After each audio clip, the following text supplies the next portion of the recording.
5 ayning 4 kuni Urumchi Xitoy virus tarqalishining oldini olish va kontrol qilish xizmat idorasi bayonot e'lon qilib, Urumchi shahridagi barliq rayon va nahiyalardagi kishilarning hozircha Urumchidan ayrila olmaydiganligini, yo'lovchilar poyezdi va avtobus mulozimatining to'xtatilganligini e'lon qildi.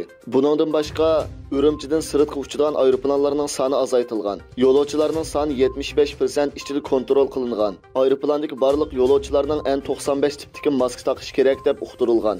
Yo'lovchilarning sirtqa chiqish ruxsati va 48 soat ichidagi sog'lomlik tekshirish natijasi talab qilingan. Markaziy axborot agentligining xabariga qaraganda, buning maqsadi Xitoy Kompartiyasining 20 navbatlik mamlakatlik xalq qurultiyiga foydali muhit yaratish deb bildirilgan.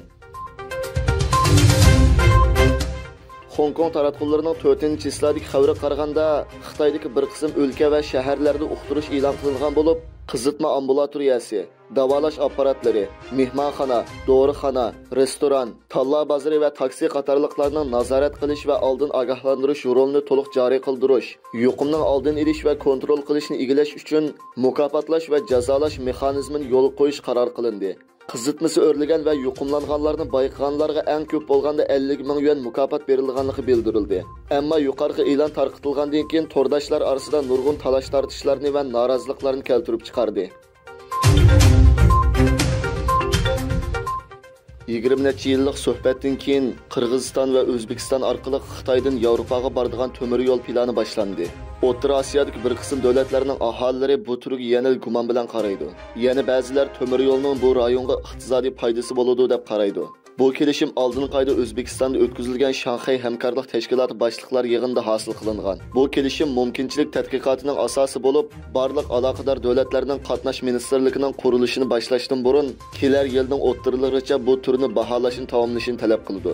Taxminan 4 milliard 500 million dollar mablag' sarflangan bu yangi yo'l Xitoyning hozirgi Yevropa quruqligiga o'tish uchun Rossiya va Qozog'istonga tayanishning o'rnini oladi.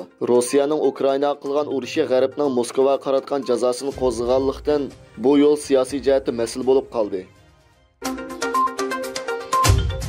12 yil remont qilingandan keyin Fransiya davlatlik kutubxonasi ommaga qaytadan ochib o'tildi. Kutubxonada xon jamiyatining qimmatli buyumlari bor bo'lib, binokorlik xazinasi bo'lgan yumaloq zalning yangi qiyofati ko'pchilikni jalb qildi.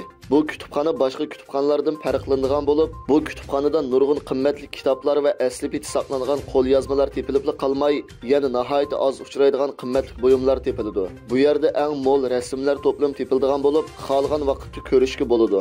Ota-ona va farzandlarni qiziqtirish uchun Fransiya davlat kutubxonasi rohat orom oladigan bir yerga aylangan. Bu kutubxona faqat mutaxassislar, tadqiqotchilar va o'qituvchilar uchun emas, balki keng xalq ommasiga ochib o'tilgan. Uyg'ur tibobat tarixida xotiralanishcha, G'azboy milodidan burungi 4-asrda Tarim vodisidagi qadimiy Xotan diyorida yashab o'tgan dangliq Uyg'ur tibobat olimi. U umrda ajdodlarimizning 4-asrdan buyongi tibobat natijalarini yakunlab, o'zining uzun yillik amaliy tibobat tajribalari asosida 4 modda ta'limotini xotirlagan. Ham qadimiy Xotan rayoni va Tarim vodisining tog'daryolarini kezib, Badiyon, Sana, Qalampur, Zamcha, tuz qatorliq o'simlik, mineral modda va hayvonot turidagi 312 xil xam dorilarning ismlari, ekologiyalik holati, ta'mi, roli, unumi va davolashga doir bilimlarni xotirlab, G'azboy o't-cho'plar dori qomusi nomli kitobini shu davrdagi qadimiy Xotan yoziqi Qarushti yoziqi bilan tamomlagan. Bu kitobning nomi yurt-yurtlarga tarqalib, ayni vaqtdagi qadimki Yunon tibobat ustozi Shibikratga yetgan. Yunon podshohi bu qimmatli dori qomusiga erishish uchun Xotan diyoriga maxsus elchi avatgan. Ular ming bir mushaqqatda G'azboyni topgan. Yunon podshohi maktubida G'azboy o't-cho'plar dori qomusi uchun Xotan rayoniga tibobat ilm ma'rifat saroyi Oqsaroyni sep berishga, kitobining tarjima xizmatlari uchun G'azboyning o'g'li Bariyning kelishini, uningga Yunon malikasini yotliq qildiganligiga va'da bergan. Hamda tibobat ilmi jihatda o'zaro zish aloqa bog'lashni umid qilgan. Bugunga qadar G'azboyning yurti Xotan diyori Uyg'ur tibobatining muhim makonlaridan biri. Xotanning Qarqash noyisida Oqsaroy nomi bilan atalgan yezisi hozirgacha saqlanib kelmoqda.